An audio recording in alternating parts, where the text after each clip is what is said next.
Saturday dawned in West Des Moines with a promise of relentless heat. By 4:30 a.m., the sky was a pale lavender, and a dew-soaked breeze whispered through the maples lining Elm Street.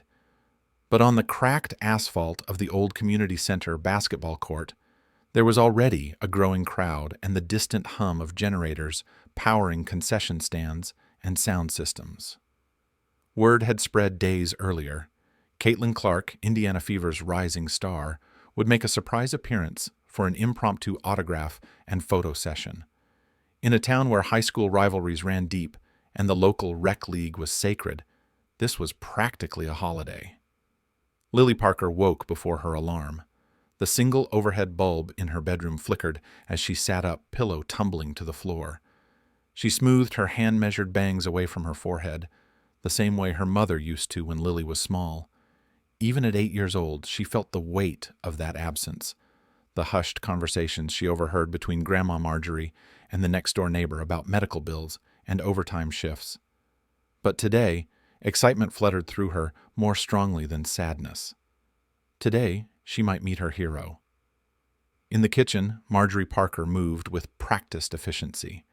She boiled water for instant oatmeal, her green scrub uniform still smelling faintly of disinfectant from the hospital corridors where she worked nights. The kitchen radio crackled with an old country tune, Marjorie's attempt to lift Lily's spirits. She placed 2 bowls of oatmeal on the formica table, one with a generous scoop of brown sugar for Lily, one plain for herself. Lily stirred hers with more eagerness than hunger.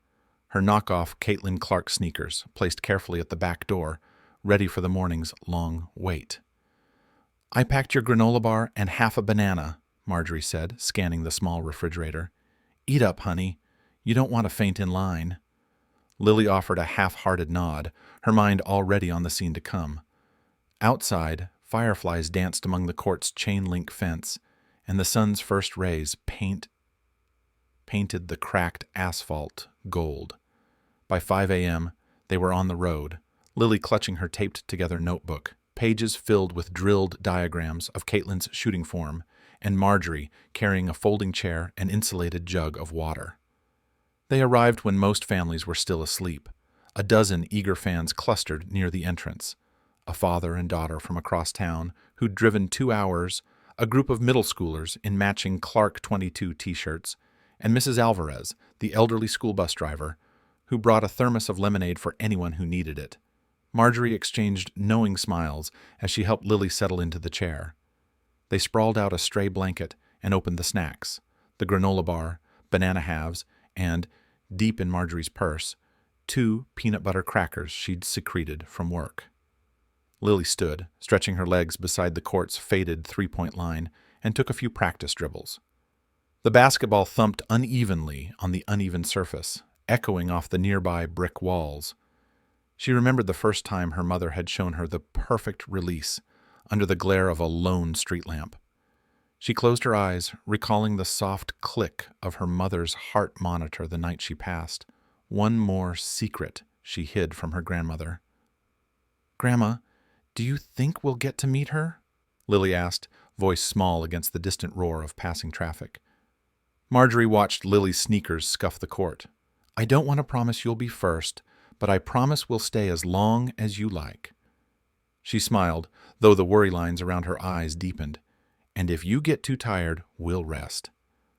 As the morning heat climbed past 80 DGF, fans drifted in and out of line to grab coffee from the concession stand, or to use the lone portable restroom whose fans whined under the sun. The community center volunteers handed out bottled water, wiping brows and offering sunscreen to children with pink cheeks. Lily sipped her water, her throat parched, but refused Marjorie's suggestion to rest in the shade. "I want to see her," she insisted, glancing up at the empty bleachers. By 9 a.m., the line had swelled to 100 people. The announcer's voice crackled over the PA. "Caitlin Clark will be here any minute. Make sure you've got your item ready for signing." A ripple of excitement passed through the crowd. Lily straightened her back, clutching her notebook as if it were a lifeline. Her stomach growled so loudly she felt it might echo across the asphalt. She bit her lip, refusing to give voice to her hunger again. Grandma Marjorie offered her half a peanut butter cracker, Lily tore it in two and handed half back. "Eat," Marjorie urged. "We can't have you fainting." But pride won out. Lily's gaze remained fixed on the entrance gate, where the security guards now stood at attention. Other fans buzzed with speculation. Would Caitlin arrive by car? Would she walk in through the crowd? Would she pose for selfies or offer a quick wave? At 9:45, a black SUV rolled up, kicking dust around the chain-link fence. The security guard straightened, and the crowd hushed. The back door of the SUV opened, and there she was, Caitlin Clark in person. Stepping forward in her fever jersey, sunglasses perched atop her braided hair, a slight tint of smile already on her lips. The air seemed to shift. Heat waves danced around her, yet a cool calm radiated from her presence. Lily's heart hammered so loudly she was sure Caitlin might hear it. Marjorie's reassuring hand on her shoulder felt like an anchor, and at that moment, every early morning ache, every pang of hunger, every second spent on cracked asphalt faded into the singular magic of possibility. That a girl like Lily Parker might stand face to face with her idol and find not just a superstar, but a person who cared enough to listen. The line surged forward, and Lily rose to her feet, notebook at the ready. The long wait had brought them here, and Lily, trembling with hope and hunger both, was about to speak her truth. 20 minutes later, Caitlin returned with 2 paper bags and cold bottles of water. She handed one bag and water bottle to Lily, then offered the second set to Grandma Marjorie. Lily's eyes brimmed with tears as she accepted the sandwich. "Thank you," she whispered, taking a tentative bite. Marjorie let out a breath she hadn't realized she was holding. "Thank you," she echoed, voice trembling. Caitlin knelt on one knee to speak to them at eye level. "Tell me, Lily, what position do you play?" "I'm a point guard," Lily replied between bites. "Just like you." Caitlin smiled. "Then you know that sometimes the hardest play is asking for help." She glanced at Marjorie. "Ma'am, would you and Lily like to join me for lunch down the street? I know a quiet cafe where they serve breakfast all day." Marjorie exchanged a glance with Lily, then nodded. We would love that." As they walked, security discreetly cleared a path. Lily hugged her sandwich to her chest, hardly able to believe she was actually beside Caitlin Clark. At the small downtown cafe, Caitlin chose a corner booth. The waitress greeted Caitlin warmly, obvious regular status. Caitlin ordered chicken and waffles for Lily and a turkey avocado panini for Marjorie, plus 3 iced waters. She herself requested the cafe's signature omelet. "It's quiet here," Caitlin observed once the food arrived. "You said your mom isn't around anymore?" Lily's shoulders sagged. "She died when I was 5. Marjorie reached across the table, placing a hand over Lily's. "Her name was Tamara. Lily was only 2 when she passed. We moved here to be near my sister." Caitlin listened intently as Lily described her brothers, Marcus, 9, and DeAndre, 7, at their neighbors. "They had a play date today. They're safe, but they missed me," Lily said softly. Caitlin leaned back.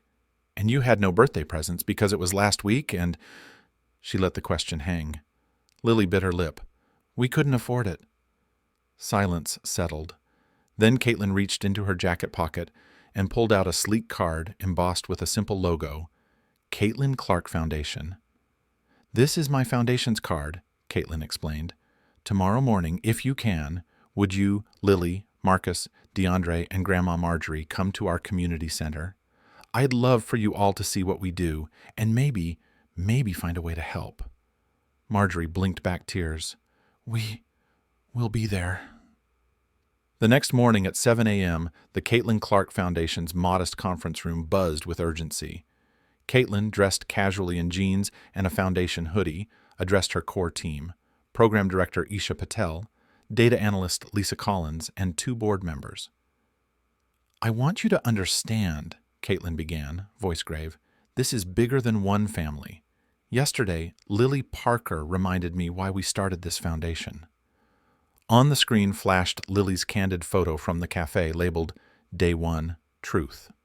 Beneath it, Prescott Elementary statistics, 67% below the poverty line, chronic weekend food insecurity, deflated test scores and attendance rates. Isha clicked to the next slide. Pilot program proposal, Prescott Elementary. The plan outlined 7-day meal service, after-school tutoring, sports nutrition workshops, and a permanent on-site pantry. Lisa added, "Our data shows that even though breakfast and lunch programs exist, up to 50% of students go hungry at home on weekends or during vacations. That leads to attention deficits and lower standardized scores." Caitlin nodded. "And how many Brendas and Lilies are out there?" Her gaze swept the room. Brilliant kids whose families work 2 jobs, whose caregivers, like Grandma Marjorie, juggle shifts. We give meals, yes, but we also give them dignity. Board member Jordan Lee spoke up. "We'll need district approval, though. This is a big lift, logistically and financially." Caitlin's eyes narrowed. "Then let's not talk. We'll show results. By tomorrow morning, we meet with Prescott Elementary's principal, Dr. Michaels, and the district supervisor. Invite Coach Wilson and Lily's teachers. We'll pitch the pilot and get them on board." The team exchanged determined nods. Caitlin tapped her phone.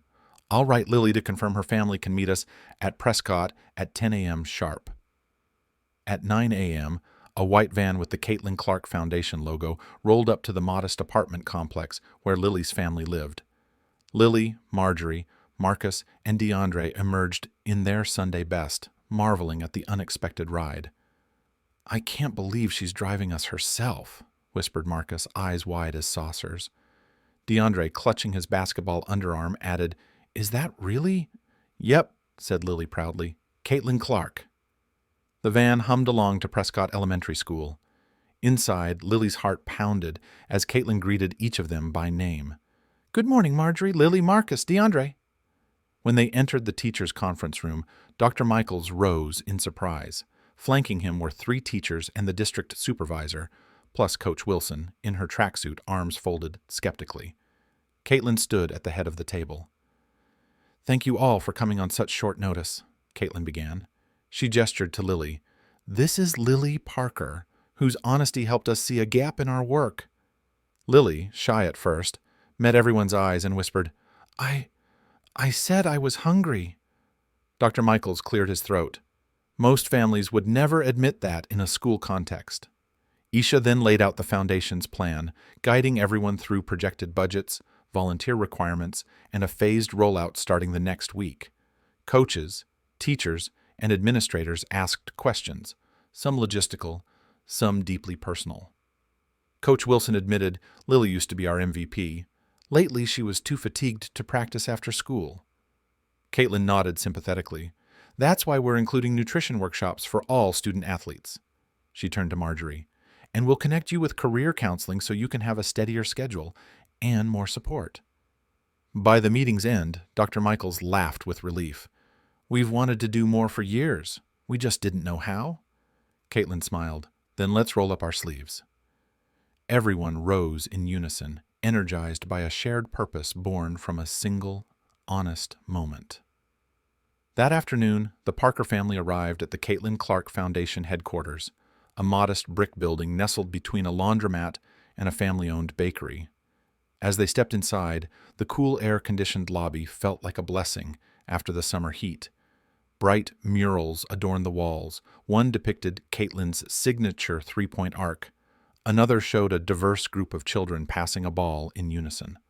A volunteer greeted them at the door. "Welcome, Lily, Grandma Marjorie, Marcus, and DeAndre. Caitlin's expecting you in the multipurpose room." The hallway buzzed with activity. Tutors reviewing lesson plans at long tables, a nutritionist unloading fresh produce for tomorrow's cooking demo, interns setting up folding chairs for an evening resume workshop. At the end of the corridor, the multi-purpose room opened into a gleaming indoor court. Caitlin stood at center court, bouncing a basketball with a calm intensity. She wore a foundation hoodie and casual leggings, her ponytail swinging as she dribbled. Behind her, 5 large bins overflowed with backpacks stuffed with non-perishable groceries, hygiene kits, and school supplies. "Hey, team," Caitlin called, waving. Lily's brothers grinned.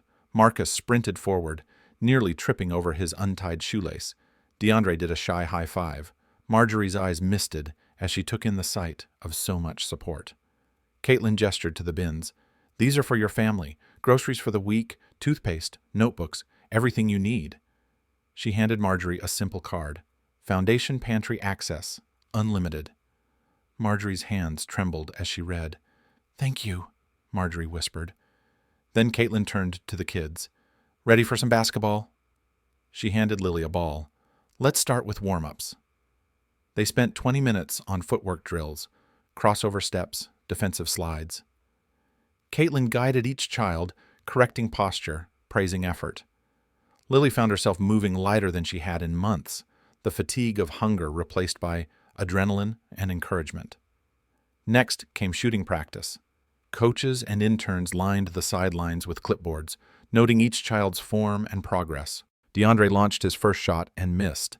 Caitlin adjusted his elbow angle, showing him how to snap his wrist. His second attempt swished through the net. He beamed.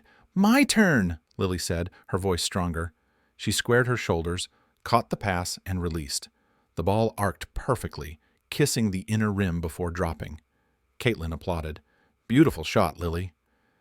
After drills, Caitlin gathered them around a folding table set up at half court, laden with bowls of sliced fruit, granola bars, and water bottles. "Nutrition break," she announced. Lily's stomach growled in agreement as she and her brothers poured cold water and took generous servings of melon and berries. While they ate, Caitlin shared stories of her own childhood, driving long distances to youth tournaments, practicing three-pointers after dark under a single street lamp, the pride she felt when her coach first called her Point God. Lily listened, entranced. As the break ended, Caitlin stood. "Before you go, I want to introduce you to our tutoring wing." She led them through a corridor where bright study carols waited.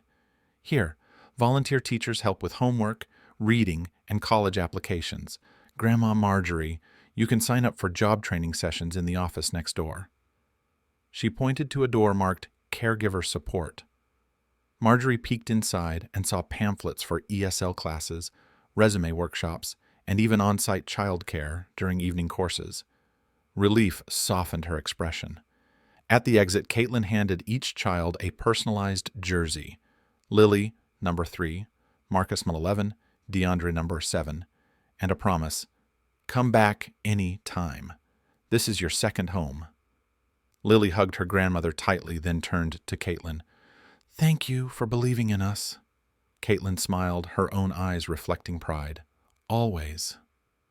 On a crisp December evening, the auditorium at West Des Moines High School thrummed with excitement. Bright holiday lights intertwined with banners proclaiming "Point Guards for Change" and "Feeding Futures." Rows of folding chairs stretched as far as the eye could see. Students, parents, educators, and community leaders packed every seat. Backstage, Caitlin Clark adjusted the microphone stand, her foundation polo tucked into slacks.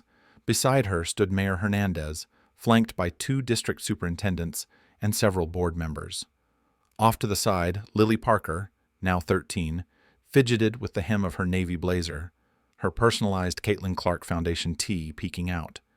As the lights dimmed, the MC's voice echoed, "Please welcome Indiana Fever Guard and community advocate, Caitlin Clark." Thunderous applause filled the hall. Caitlin walked on stage, waving to the crowd before taking the podium. Behind her, a giant screen displayed a time-lapse video. Part 1, the line outside the community center. Part 2, the lunch at the cafe. Part 3, the conference room meeting. Part 5, the shooting clinic and pantry setup. When we began, Caitlin's voice rang clear, our goal was simple: to feed hungry students, provide tutoring, and create safe spaces for sport and study. Today, I'm proud to announce we've expanded from 1 pilot school to 6 districts, serving over 5,000 students and families across central Iowa.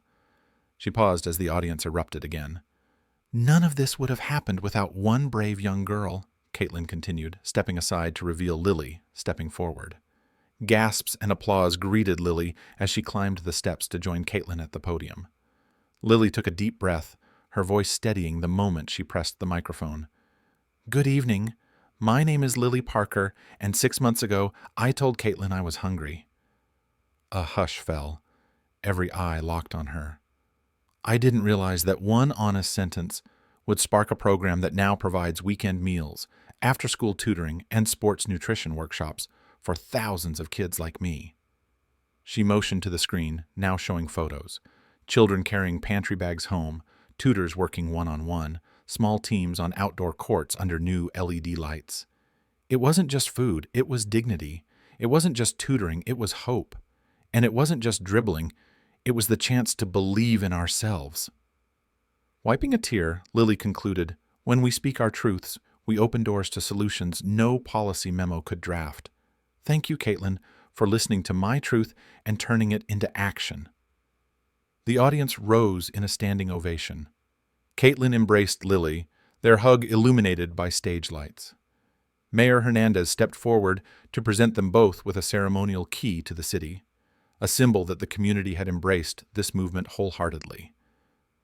Later, as reporters snapped photos, Lily reflected on the journey from that scorching summer day to this moment of triumph. She knew the work wasn't finished. She and Caitlin had plans to roll the program out statewide, but for now, she allowed herself to feel the full weight of what they'd achieved. That night, back at home, Lily hung the key beside her bed. Grandma Marjorie tucked her in, whispering, "Your mother would be so proud." Lily closed her eyes, the sound of applause still ringing in her ears, and dreamed of the futures they'd change together, one honest voice at a time. That evening, after the triumphant unveiling ceremony, the Parker family returned to their modest apartment, feeling both exhausted and exhilarated. Grandma Marjorie unlocked the door and flicked on the lights. No flicker, no blackout. The steady hum of electricity was like a promise kept. Lily set the ceremonial key to the city on the small hallway table, its polished surface catching the warm glow. In the kitchen, Marjorie unpacked the groceries they'd received at the foundation pantry. Fresh vegetables, lean proteins, whole grain bread, items they had once only dreamed of affording.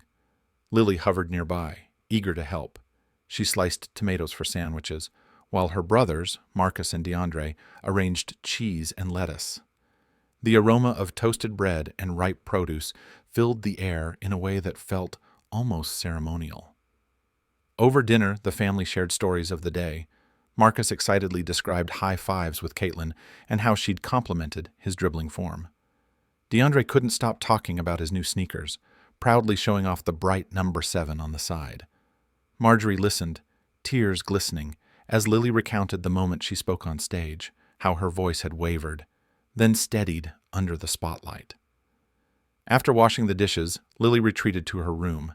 She sat at her small desk, opened her notebook, and began to write a new entry under the header, "Lily's Next Steps."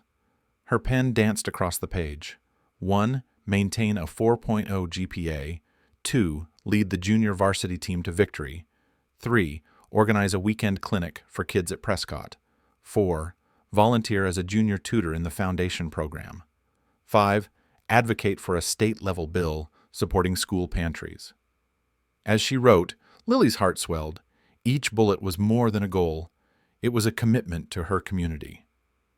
Downstairs, Marjorie sat at the kitchen table, reviewing pamphlets from the Foundation's Caregiver Support Program. She circled job training classes in early childhood education and small business management. A faint smile spread across her face. Someday soon, she'd finish that certificate and apply for a better position at the hospital. Meanwhile, across town in her downtown loft, Caitlin Clark reviewed the day's photos on her laptop. She paused on the image of Lily's determined face at the podium, and then on a snapshot of the Parker brothers practicing layups under the new LED lights at Prescott. Caitlin's heart ached with both pride and responsibility. She drafted an email to her board, proposals to expand the Point Guards for Change program into neighboring counties, and to launch a scholarship fund in Lily's name. Late that night, as the city lights twinkled outside their windows, both girls, Caitlin in her loft and Lily in her small bedroom, drifted to sleep with dreams of tomorrow's possibilities. They were different in age and experience, yet bound by a shared conviction that a single act of honesty and a single act of kindness could grow into something far greater than themselves. And as the first rays of dawn illuminated West Des Moines, A new chapter began, not just for Lily and Caitlin, but for every student, parent, and teacher touched by their story. Because when communities unite around empathy and action, every sunrise becomes an invitation to change the world once more.